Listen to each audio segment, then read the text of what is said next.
வணக்கம் தோழர்களே. நேற்று தமிழ்நாட்டினுடைய சட்டமன்றத்துல சரியான சம்பவம் ஒண்ணு நடந்திருக்கு. வேற லெவல் சம்பவம். சம்பவத்துல சிக்குனது யார் அப்படின்னா, தன்னை அறிவாளியாக கருதி கொண்டு எதையாவது ஒளரி கொட்டி அதை கேள்வி என்று நம்பி பேசும் அக்கா வானதி. செஞ்சது யார்டான்னா நம்ம முதலமைச்சர் ஸ்டாலின். லெப்ட்ல தட்டி விட்டுருக்காரு. வேற லெவல் சம்பவமா போச்சு. நேற்று சட்டமன்றத்துல காவல்துறையினுடைய மானிய கோரிக்கைகள்லாம் வச்சு பேச்சு விவாதம்லாம் நடக்குதுங்க. அந்த மானிய கோரிக்கையில விவாதம் நடக்கும்போது சட்ட ஒழுங்கு பற்றியெல்லாம் விவாதம் வருகிறது. அப்ப அக்கா எந்திரிக்கிறாங்க. அக்கா எந்திரிச்சாலே சும்மா அத்திர விடுவாங்கல்ல, வேற லெவல் கொஸ்டின் கேட்பாங்க. அப்படிதான் எகனைக்கு மோகனே 2 கொஸ்டின் கேட்டு வாங்கப்பட்டு இருக்கிறாங்க. அதுல ஒண்ணு, தமிழ்நாட்டில் மத பயங்கரவாதத்தை குறைக்க வேண்டும். அப்ப என்ன அர்த்தம்? மத பயங்கரவாதம் தலைவிரிச்சு ஆடிக்கிட்டு இருக்கு, பயங்கரவாதிகள் இங்க அதிகரிச்சுட்டு இருக்கிறாங்க, அதனால தமிழ்நாட்டுக்குள்ள மத பயங்கரவாதத்தை குறைங்க. இன்னொரு கேள்வி, ஆடிட்டர் ரமேஷ் இங்கிட்டு கொங்கு பகுதியில வெட்டி கொலை செய்யப்பட்டார் ஒரு சங்கி பையன். அந்த ஆளு போனதை தூக்கிட்டு பல கிலோமீட்டர் ஓடி ஓவரா சீன் போட்டு பார்த்தாங்க, முடியல. அத சொல்லிட்டு இந்த வழக்கெல்லாம் நடந்திருக்கு, இப்படி படுகொலையெல்லாம் நடந்திருக்கு, கவனமா இருக்கணும் அரசு அப்படின்னு அளந்துட்டு இருக்கிறாங்க. தமிழ்நாட்டுக்குள்ள யாருக்கு அட்வைஸ் பண்றது? மத கலவரம் வந்துடாம பாத்துக்கணுமா, மத பயங்கரவாதம் குறைக்கணுமா? இது எவ்வளவு தடித்தனம், தண்டித்தனம், கொழுப்பெடுத்த பேச்சு. எங்க தமிழ்நாட்டுல மத கலவரம் எப்படிங்க வரும்? தமிழ்நாட்டுல நீ சாதிய சொல்லி 1008 உரண்டை இழுத்து விட்டலாம். மத கலவரம் வர வாய்ப்பே இல்லாத ஒரு மாநிலம் தான் தமிழ்நாடு. நீங்க இவங்க புறம் ஒரிசாவிலையும் பீகார்லயும் அங்கிட்டு உத்தரப்பிரதேசத்துலயும் மேற்கு வங்கத்திலையும் இங்க இருக்கிற மாதிரி நினைச்சுக்கிட்டாங்க போல இருக்கு. நம்ம ஊரை மத கலவரத்தெல்லாம் தூண்டி விட்டு அப்படியே, அதெல்லாம் இங்க நடக்கவே நடக்காது. நீங்களும் என்ன பாடுபட்டிய. முதல்ல எங்க அண்ணன் எல்முருகன் அவர் தலைவரா இருக்கும்போது வேல் யாத்திரைன்னு வேலை பிடிச்சிக்கிட்டு தெருவா பிடிச்சிக்கிட்டு தெரிஞ்சாரு. ஒரு பக்கம் வேலை பிடிக்கிறாரு, இன்னொரு பக்கம் வேட்டியை பிடிக்கிறாரு, நடந்தாரு வேல் யாத்திரைக்கு. ஒன்னும் உருப்படியா வரல. வேல் யாத்திரை ஒன்னும் உருப்படியா இல்லனே அந்த காலகட்டத்தில் கருப்பர் கூட்டம் ஒரு வீடியோ போட்டாங்க. நம்ம நாத்திகன் அந்த வீடியோல பேசியிருந்தான் கந்தசஷ்டி கவசம் குறித்து. உடனே இதை கையில் எடுத்தாங்க. பாருங்கள் இந்த கருப்பு சட்டக்காரங்க இந்துக்களை இழிவுபடுத்தி விட்டார்கள். அவனை தூக்கி குண்டாஸ்ல உள்ள போட்டு அவன் 8 மாசம் உள்ள இருந்தான். யார் ஆட்சியில? எடப்பாடியார் ஆட்சியில அவன் 8 மாசம் உள்ள இருந்தான். அதை வச்சு ஏதாவது கலவரம் பண்ண முடியுமா அப்படின்னு பார்த்தானுங்க, முடியல. அதுக்கப்புறம் போய் பார்த்தீங்கன்னா முக்கியமான முருகனுடைய கோயில், பெரிய கோயில்கள்லாம் போய் மாற்று மதத்தினர் உள்ள வரக்கூடாதுன்னு இவங்க போய் அம்புழுத்தாங்க, பஞ்சாயத்தை பண்ணாங்க.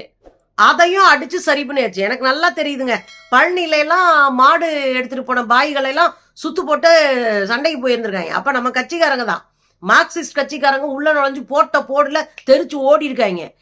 நீ எல்லாம் இன்னைக்கு தாண்டா அரசியலுக்குள்ள கத்துக்குட்டி, நாங்களாம் 100 வருஷம் முடிஞ்சு போச்சுட அரசியலுக்குள்ள வந்துன்னு மிரட்டி விட்டுருக்காங்க. அப்படி பல கலவரத்தை இழுத்து விடுறதுக்கு பார்த்த கும்பல் தான் இது. கடைசியா நீங்க பாத்தீங்கன்னா எங்க ஊரு திருப்பரங்குன்றத்துல கலவரத்தை இழுத்து விட பாத்துச்சுங்க. பாருங்க முருகனுடைய திருப்பரங்குன்றத்தை சிக்கந்தர் மலைன்னு சொல்றாங்க. அப்படி யாரும் அங்க சொல்றது கிடையாது. அங்க இருக்கிற தர்கா சிக்கந்தர் தர்கா. இந்த சாமி முருகன், இங்கிட்டு பின்னாடி இருக்கிறது கருப்பு சாமி, இங்கிட்டு இருக்கிறது பாண்டி சாமி. இப்படி சுத்தி எங்க ஊரை சுத்தி இந்த சாமி இதே இருக்குங்க. பூரா ஆடு கோழி கடா வெட்டுற சாமிங்க.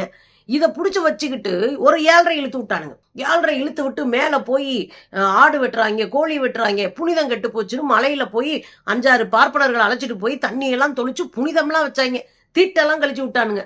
அப்ப அவன் பயங்கரமா உள்வேலை பார்த்தா அங்க ஏதாவது ஒண்ணு செஞ்சிட முடியுமான்னா நம்ம மக்கள் அசைஞ்சு கொடுக்கல. மதுரைக்காரங்க சாதி சண்டை போட்டு நான் பார்த்திருக்கேன், மத சண்டை போட்டு நான் பார்த்தது இல்ல. அதுல என்ன ஆகி போச்சுன்னா மதுரை சனம் பூரா ஒன்னா நின்னுக்கு ஆத்தே இவங்க பூரா எங்க பங்காளிப்பா, எங்க கூட பிறந்ததுக்குப்பா, இது கூட நாங்க எப்படிப்பா சண்டை போட முடியும்? நாங்களாம் ஒண்ணு மண்ணாதான்ப்பா பழகுறோம், நாங்களாம் ஒன்னாதான்ப்பா இருக்கிறோம், இங்க இழுத்து விட்டு போகாதீங்கப்பா, இலவு கூட்டாதீங்க, தாலி இருக்காதீங்க, கிளம்புங்க அப்படின்னு பத்தி விட்டானுங்க மதுரைக்காரங்க. அப்போ திருப்பரங்குன்றத்தை தூக்கி வச்சு ஊருப்பட்ட வேலை பார்த்தான். தொடர்ந்து 1 மாசம் திருப்பரங்குன்றத்துல இப்ப இஸ்லாமியர்களுடைய இதனால அந்த கோயிலே பிடிக்க போற அந்த மலையவே பிடிச்சிட்டாங்க. அது அங்க இதுன்னு அடிச்சு விட்டானுங்க. ஆனா என்ன பிரச்சனைன்னா, அங்க இருக்கிற மக்கள் எப்பா சாமி நீ போ சாமி, 7.5 இருக்காது, நாங்க நல்லா இருக்கோம்னு சொல்லி விட்டதுல கடுப்பாயிட்டாங்க. உடனே ஒரு போராட்டத்தை அறிவிக்கிறாங்க. நீதிமன்றத்துக்கு போய் போராட்டத்துக்கு உத்தரவு பெற்று பழங்குளத்துல திடீர்னு பார்த்தா 2000 பேர் கூடுறானுங்க. அப்ப என்ன அர்த்தம்? தமிழ்நாடு முழுவதும் இருக்கிற சங்கிகளை கூட்டிட்டு மதுரைக்குள்ள ஒரு கலாட்டாவை பண்ணி விட்டுறலாம், மத கலவரத்தை பண்ணி விட்டுறலாம்னு ஏற்பாடு பண்ணாங்க. ஆனா இங்க முடியல. நம்ம ஆளுங்க அடிச்ச அடியில ஓடி போயிட்டானுங்க. அது அப்படியே புஷ்ஷுன்னு போச்சு. நாம நல்லிணக்கமான நடத்தி அது இதுன்னு நடத்தி மொத்தமா முடிச்சு விட்டோன்னு வச்சுக்கோங்களேன். அதுவும் ஃபெயிலியர் ஆயிடுச்சு. இது 1-2 ஃபெயிலியரா? அவங்க கட்சி ஆபீஸ்ல அவங்களே குண்டு போட்டு இஸ்லாமியர்கள் மேல பழி போட்டாங்க. எங்க தென்காசியில முதல்ல RSS அலுவலகத்துல குண்டு போட்டது அவங்க தான். அப்புறம் கண்டுபிடிச்சு நம்ம போலீஸ் கழட்டிட்டு அடிச்சிருச்சு. அதுலயும் அசிங்கப்பட்டாங்க மாட்டிக்கிட்டு. இப்படி சில பல வேலைகளை செஞ்சும் தமிழ்நாட்டுல கலவரத்தை உண்டாக்க முடியல. இங்க முஸ்லீமா இருந்தாலே இவங்களுக்கு கலவரக்காரங்க மாதிரி தான் கண்ணுக்கு தெரியும். ஏன்னா இவங்க கலவரக்காரங்கல்ல. இங்க கோயில்கள்ல மாமிசத்தை தூக்கி எரிஞ்சானுங்க, இறைச்சியை தூக்கி எரிஞ்சானுங்க.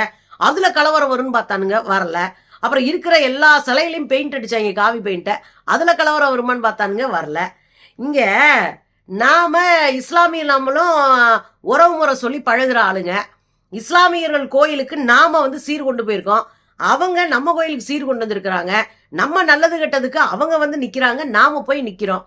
இங்க எப்படி மத கலவரம் வந்து விடாமல் பார்த்து கொள்ளுங்கள், மத பிரச்சனையை குறையுங்கள்.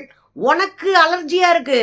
என்னடா தமிழ்நாட்டுல எதுவுமே வரல, எதுவுமே நடக்க மாட்டேங்குது, நாமளும் எல்லா வழியிலையும் தூண்டி விடுறோம், இவங்க நம்ம மதிக்கவே மாட்டாங்களே அப்படின்னு கலக்கத்துல அக்கா பேசியிருக்கு. அக்கா நீ ஒன்றும் வடக்கு நினைச்சிட்டு இங்க பேசி திரிய. அங்கதான் புல்டோசர் வரும், இஸ்லாமியர் வீடுகளை இடிப்பீங்க, அப்புறம் என்கவுண்டர்ன்ற பேர்ல இஸ்லாமியர்களை கொலை பண்ணுவீங்க. நீங்க கொலை பண்ணிவிட்டு இஸ்லாமியர்கள் மேல பழிய போடுவீங்க. அதான் ராஜஸ்தான்ல ஒரு தையல் கடைக்காரர் கொலை செய்யப்பட்டார்ல, அந்த கொலை செஞ்சதே இவங்க தானே. கொலை செஞ்சுட்டு பழிய தூக்கி இஸ்லாமியர்கள் மேல போடுவாங்க. இது அங்க வழக்கமா இருக்கு. அப்புறம் பழங்குடி முகத்துல மூத்திரம் பெய்வானுங்க. அப்புறம் குண்டு வைப்பானுங்க. 18 இடத்துல குண்டு வச்சது இந்த கும்பல் தான். அதை கூட நான் பேசணும்னு வச்சிருக்கேன். 5ஆம் தேதி மே மாசம் அதுல தீர்ப்பு வரப்போகுது. RSS 18 இடத்துல குண்டு வச்சுச்சு. அதை கண்டுபிடிச்ச ஹேமந்த் கட்கரியை போட்டாங்க, கொன்னுட்டானுங்க.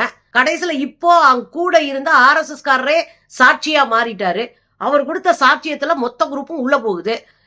என்னங்க இந்தியா முழுதும் RSS காரன் தான் அத்தனை அயோக்கியத்தனம் பண்ணி அவ்வளவு மத கலவரத்தை தூண்டி விடுறதுக்கான வேலையெல்லாம் பாக்குறான். எப்ப பார்த்தாலும் மசூதிக்குள்ள பார்த்துட்டு லிங்கம் இருக்குன்னு சொல்லிட்டு இருக்கான். நீதிமன்றம் போறான், நீதிமன்றம் மண்டையாட்டுது. என்னத்த சொல்றீங்க? உங்களுக்கு புரியுதா? கலவரத்தை அங்க இழுத்து விடுற மாதிரி இங்க இழுத்து விடலான்னு நினைக்குது வானதி அக்கா. அதுக்கெல்லாம் வாய்ப்பு இல்லக்கா. நீங்களாம் அவ்வளவு பெரிய ஆள்லாம் கிடையாதுக்கா தமிழ்நாட்டுல. 1. 2வது என்ன கேள்வி கேட்டிருக்கிறாங்க? சட்ட ஒழுங்க பாதுகாக்கணும். அவரு பவுடிச்சிட்டாரு முதலமைச்சர். இங்க வா, சட்ட ஒழுங்க பாதுகாக்கணும். பொத்தாம் பொதுக்கா கிளப்பி விட்டு போனா இது ஒரு வகையான அரசியலுங்க. எங்க சட்ட ஒழுங்கு கெட்டு போச்சுன்னு சொல்ல மாட்டாங்க, எவ்வளவு பேருக்கு நடுவுல கெட்டு போச்சுன்னு சொல்ல மாட்டாங்க. சும்மா குத்து மதிப்பா சட்ட ஒழுங்கு கெட்டு போச்சு எப்படியா அது சொல்ல தெரியாது. சட்ட ஒழுங்கு கெட்டு போச்சு குத்து மதிப்பா அடிச்சு விட்டுருது. அத ஒரு மைண்ட் செட்டா மாத்துறதுக்கு ட்ரை பண்றது. ஐயோ திமுக இருந்தா சட்ட ஒழுங்கு கெட்டுரும்பா அப்படின்னு ஒரு மைண்ட் செட்டா திரும்ப திரும்ப பேசி ஒரு பொய்யை மீண்டும் மீண்டும் சொல்லி அதை மைண்ட் செட்டா மாத்த ட்ரை பண்றது. அதுவும் இங்க அவுட் ஆயிரும். இங்க என்னன்னா சட்ட ஒழுங்கு அப்படின்னீங்கன்னா நீங்க பீகாரோட நம்ம ஒப்பிட்டு பார்க்கணும். அப்படி இல்லையா மணிப்பூரோட நம்ம ஒப்பிட்டு பார்க்கணும்.